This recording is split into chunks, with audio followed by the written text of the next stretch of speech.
दोस्तों, आधुनिकता के इस दौर में लोग इतने निर्लज हो गए हैं कि वो अपने नज़दीकी रिश्तों में भी संबंध बनाने से नहीं कतराते। आज जो मैं आप लोगों के सामने ये सच्ची घटना लेकर के आया हूँ, ये सच्ची घटना भी कुछ ऐसे ही रिश्तों पर आधारित है। दोस्तों, मैं अपनी कहानी आप लोगों के सामने शुरू करूं, इससे पहले आप लोगों से एक विनती है कि आप लोग अगर मेरा ये वीडियो पसंद आ रहा है तो मेरे इस वीडियो को लाइक और मेरे चैनल को सब्सक्राइब ज़रूर करें। आपका एक लाइक हमारे लिए बहुत महत्वपूर्ण है। आपका ज़्यादा समय बर्बाद न करते हुए सीधे कहानी पर आते हैं। दोस्तों, ये कहानी है खेड़ा जिले के डकोर स्थित भगत जैन इलाके में एक जगदीश नाम के व्यक्ति अपने परिवार के साथ बहुत ही खुशी से रहते हैं। जगदीश की पत्नी का निधन लगभग 5 वर्ष पहले हो चुका होता है और जगदीश को 2 पुत्र होते हैं। जगदीश की दोनों बेटों की शादियां हो चुकी होती हैं और दोनों बेटे अपने अपने काम पे सेटल हो जाते हैं। जगदीश का बड़ा बेटा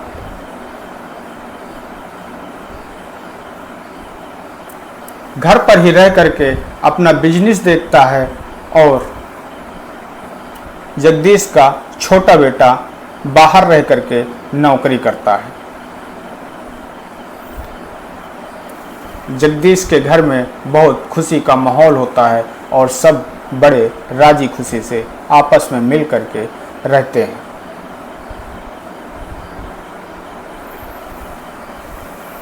पर दोस्तों, कहते हैं कि खुशियों को कब नज़र लग जाए कुछ पता नहीं होता है और किसका पैर कब दलदल में फिसल जाए इसकी भी किसी को कोई जानकारी नहीं होती। छोटा बेटा तो बाहर प्रदेश में रहता था और बहू अकेले घर पर रहती थी। इस बीच बहू और जगदीश के बीच प्यार प्रसंग हो जाता है। छोटी बहू जब भी जगदीश को खाना देने जाती उनके कमरे पर, तो कभी जगदीश उनसे पैर दबाने के लिए बोलते, कभी मालिश करने के लिए बोलते और वो इन सब चीज़ों को मना नहीं कर पाती थी। ये सिलसिला चलता रहता है और चलते चलते जगदीश और जगदीश की छोटी बहू मनीषा के बीच में शारीरिक संबंध बन जाते हैं। और जब दोनों के बीच में शारीरिक संबंध बन जाते हैं तो मनीषा को भी उसकी ज़रूरतें पूरी होने लगती हैं और इसके बदले मनीषा अपने ससुर जगदीश से पैसे भी लेने लगती है। उधर जगदीश को भी इन सारी चीज़ों में आनंद आ रहा था और इधर मनीषा को उसके खर्चे के लिए पैसे भी मिल रहे थे और उसको आनंद भी आ रहा था। पर जगदीश और मनीषा को शायद यह बात भूल चुके थे कि वो लोग कितने गहरे दलदल में जा रहे हैं। ये कहानी लगातार 2 से 3 साल तक चलती रहती है। जगदीश और उसकी बहू मनीषा के बीच में अवैध संबंध बनते रहते हैं। पर कहते हैं ना दोस्तों कि अवैध संबंध, ये की गई चोरी ज़्यादा दिन छुपाए नहीं छुपती, एक न एक दिन खुल करके समाज या लोगों के सामने आ ही जाती है। वैसा ही इस कहानी पर भी होता है। दोस्तों, मनीषा खाली समय में मोबाइल चलाया करती थी और एक दिन जब मोबाइल चला रही होती है तो उसके मोबाइल पर एक लड़के की फ्रेंड रिक्वेस्ट पड़ी होती है और उस फ्रेंड रिक्वेस्ट को मनीषा एक्सेप्ट कर लेती है। लड़का बहुत ही सुंदर था, देखने में हैंडसम था।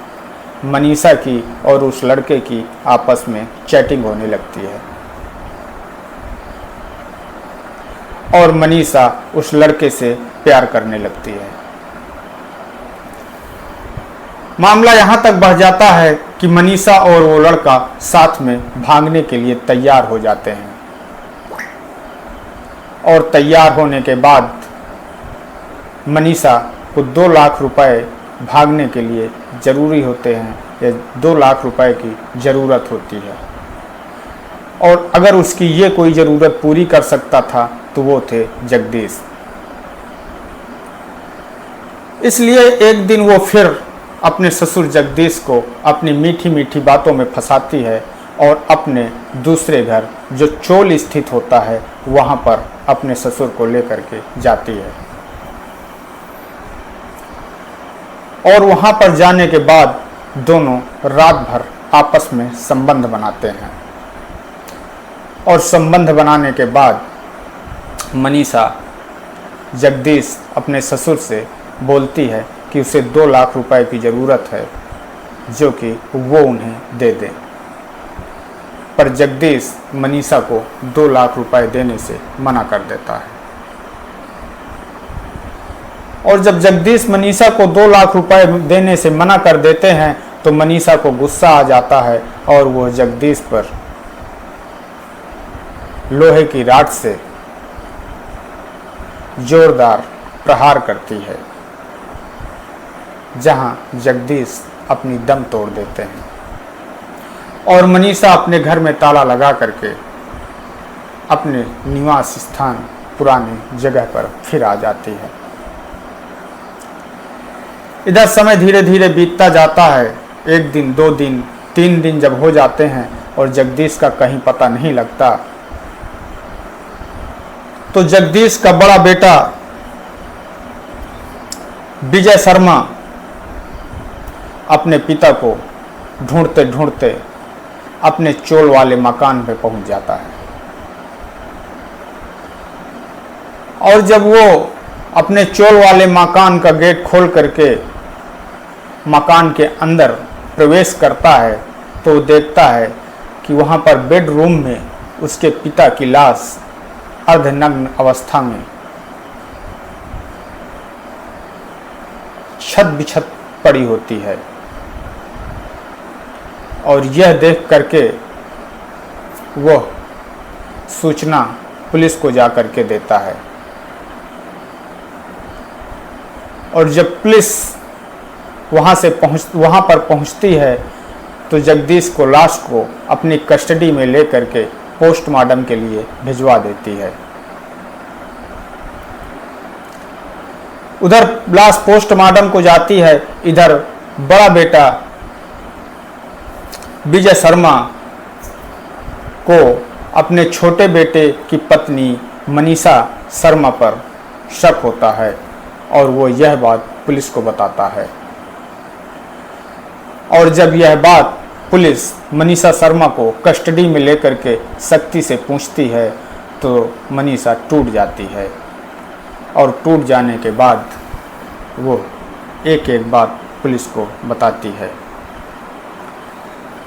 वो पुलिस को बताती है कि उसके और उसके ससुर के बीच नाजायज संबंध थे और वो संबंध वो खुद अपनी मर्जी से बनाती थी क्योंकि उसको उसकी ज़रूरत के साथ में उसकी पैसों की भी ज़रूरत, ऐशो आराम सारी चीज़ें मिलती थी। फिर वह पुलिस को बताती है कि एक दिन उसकी दोस्ती फेसबुक पर एक लड़के से हो जाती है जहां पर वो दोनों एक साथ भागने का वादा करते हैं। पर उसके लिए 2 लाख रुपए की ज़रूरत होती है, जो वो 2 लाख रुपए अगर कोई दे सकता था तो केवल जगदीश ही दे सकते थे। इसलिए मनीषा जगदीश को अपनी मीठी मीठी बातों में फंसा करके अपने चोल वाले घर पे ले जाती है और वहाँ ले जाने के बाद में दोनों शारीरिक संबंध बनाते हैं और शारीरिक संबंध बनाने के बाद में मनीषा एक बार फिर जगदीश से 2 लाख रुपए देने के लिए कहती है, पर जगदीश मनीषा को 2 लाख रुपए देने से मना कर देते हैं। तब मनीषा जगदीश पर लोहे की राड से प्रहार कर देती है। यह सुनकर के पुलिस वालों के पैरों के नीचे की ज़मीन खिसक जाती है और वो मनीषा को गिरफ्तार कर जेल भेज देते हैं। दोस्तों, मेरा इस कहानी को सुनाने का उद्देश्य किसी को ठेस पहुंचाना नहीं है, बल्कि आप लोगों को सतर्क करना है। ऐसे लोगों से दूर रहें और सतर्क रहें। आपका दोस्त सागर पटेल इन्हीं शब्दों के साथ विराम लेता हूँ। कल एक फिर नई कहानी के साथ हाजिर होऊंगा। तब तक के लिए जय हिंद, जय भारत।